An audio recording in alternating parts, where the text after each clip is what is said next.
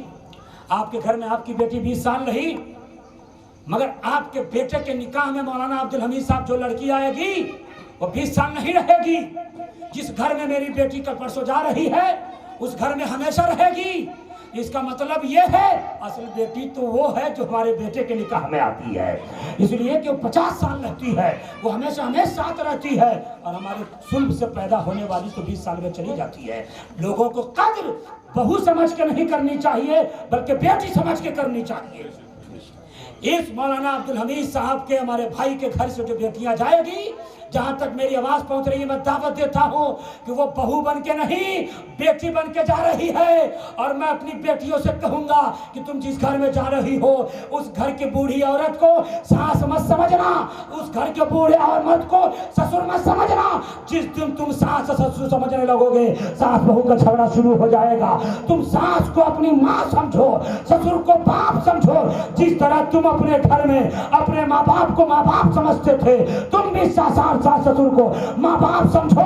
جب تم ماں باپ سمجھنے لگو گے اور ساس سسر سن لو, تم بھی سارے لوگ سن لو, جو تمہارے بیٹے کے نکاح میں آ رہی ہے اس کو تم نے بغیر بیٹی سمجھ لیا, صرف بہو کا رشتہ نہ رکھا بیٹی سمجھ لیا, تو میں قسم کھا کے کہہ سکتا ہوں یہ ساس بہو کا جھگڑا ختم ہو جائے گا. جب تک یہ سوچ رہے گی جھگڑے ہوتے رہیں گے. ایک آخری بات, اللہ نے عورت کو کہاں سے پیدا کیا؟ اگر آپ سننا چاہتے ہیں تو ہاتھ اٹھا دیں, بہت زیادہ وقت ہو گیا ہے. میں نے پہلے کہا بیٹی کی شادی اس لیے میں تقریر کرتا ہوں. ہم ایسا خطیب بھی نہیں کہ میں لاکھوں کا مجمع دیکھوں یا 50,000 کا مجمع دیکھوں. اللہ کا شکر ہے. 1:15 بھی ہو گیا, بات بھی ختم کرنی ہے. آپ تو کھا کے بیٹھے ہیں, میں تو بھوکا بیٹھا ہوں. سلام پڑھ لیجیے. ایک بات حافظ جیلانی صاحب, اور یہ مولانا ظفر صاحب بہت اللہ کی بات ہے, اللہ نے عورت کو مرد کی پسلی سے پیدا کیا ہے. سب سے پہلے دنیا میں اللہ نے حضرت آدم کو بنایا. دنیا میں آدم علیہ السلام کے پسلی سے حضرت حوا کو بنایا. ایک سوال آپ سے, بھائی مفتی شمس الزمان خان سے دنیا سوال کرتی ہے انٹرنیشنل سنی چینل پر بھی, اور ایسے بھی لوگ کبھی استفتاء لے کے جاتے ہیں, یوں ہی پوچھنے بھی آتے ہیں. لیکن سنی سینٹر کا یہ مفتی آپ سے سوال کر رہا ہے اور آپ کو جواب بھی دینا ہے. اللہ نے عورت کو مرد کی پسلی ہی سے کیوں پیدا کیا؟ وہ تو قادر مطلق ہے, جس کی عبادت بھول بیٹھے ہو, کبھی کبھی جمعہ میں رسمی پہنچ جاتے ہو. وہ تو قادر مطلق, وہ چاہتا عورت کو مرد کے سر سے پیدا کر دیتا مگر پیدا نہیں کیا. وہ چاہتا تو عورت کو مرد کے پیر سے پیدا کر دیتا مگر نہیں کیا. وہ عالم الغیب ہے, اسے پتا ہے کہ اگر میں عورت کو مرد کے سر سے پیدا کرتا تو ہو سکتا ہے میری کچھ بندیاں مرد کے سر پہ بیٹھ کے ناچنے لگتی, جیسے کہ کچھ لڑکیاں کرنا چاہتی ہیں. جیسے ہی شادی ہو مرد کے سر پہ بیٹھ کے ناچنے لگتی ہیں, مرد کو اپنے انڈر میں کرنے لگتی ہیں. یاد رکھیے پھر وہ جو میرا جملہ, تم نے اپنے شوہر کو غلام بنایا تو اس کا مطلب غلام کی بیوی ہو. اپنے شوہر کو بادشاہ بناؤ تاکہ تمہیں یہ لگے کہ میں بادشاہ کی بیوی ہوں. اپنے گھر کو جہنم نہ بنانا, بھائی بھائی میں جھگڑا مت کروانا, باپ میں سسر میں داماد میں اور اپنے شوہر میں اپنے سسر میں جھگڑا مت کروانا, ماں بیٹی کا لفڑا مت کروانا, نند بھوجائی کا جھگڑا نہیں ہونا چاہیے. اگر تم نے اس کے ذریعے سوچ لیا کہ میں ہیڈ بننا چاہتی ہوں, جھگڑا کراتی ہوں, تو تم نے اپنے گھر کو جہنم بنایا. جب تم جہنم بناؤ گی تو یہ بھی سوچ لینا اسی جہنم میں رہنے والی تم جہنمی ہو. اس لیے کہتا ہوں کہ تم جنت بنانا جس گھر میں جا رہی ہو, یا جس گھر میں تم ہو اس گھر کو جنت بناؤ.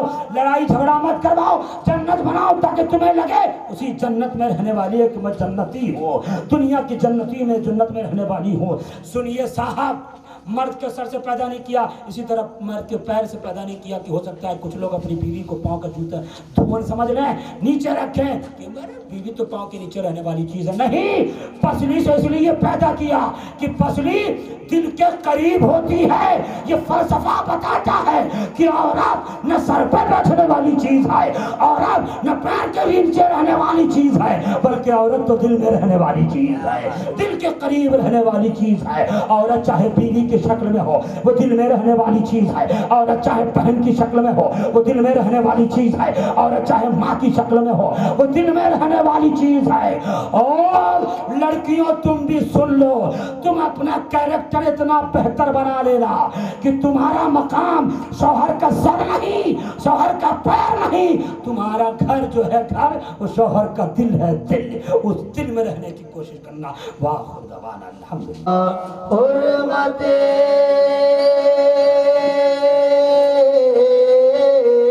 حرمت روح پیمبر یک نظر کن سوئے ماں سرورا شاہ کریمہ دستگیر اشرفا سرورا شاہ کریمہ دستگیر اشرفا اے شہ سمنان و غوث عالم و پیر خدا عالم و پیر خدا عالم و پیر خدا صاحب فضل و عطا سر چشمائے جود و سخا سر چشمائے جود و سخا سر چشمائے جود و سخا تیرے در پر تیرا منگتا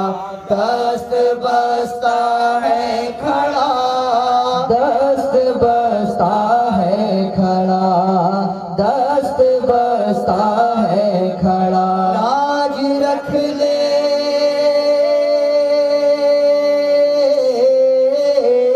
لاج رکھ لے میرے آقا میرے خالی ہاتھ کا سرورا شاہ کریمہ دستگیرہ اشرفا سرورا شاہ کریمہ دستگیرہ اشرفا نبی سلام علیکہ یا رسول سلام علیکہ یا حبیب سلام علیکہ صلوات اللہ علیکہ ہونا تنہا روز محشر ساتھ ہو شبیر و شابر ہاتھ میں دامن علی کا سر پہ ہو زہرا کی چادر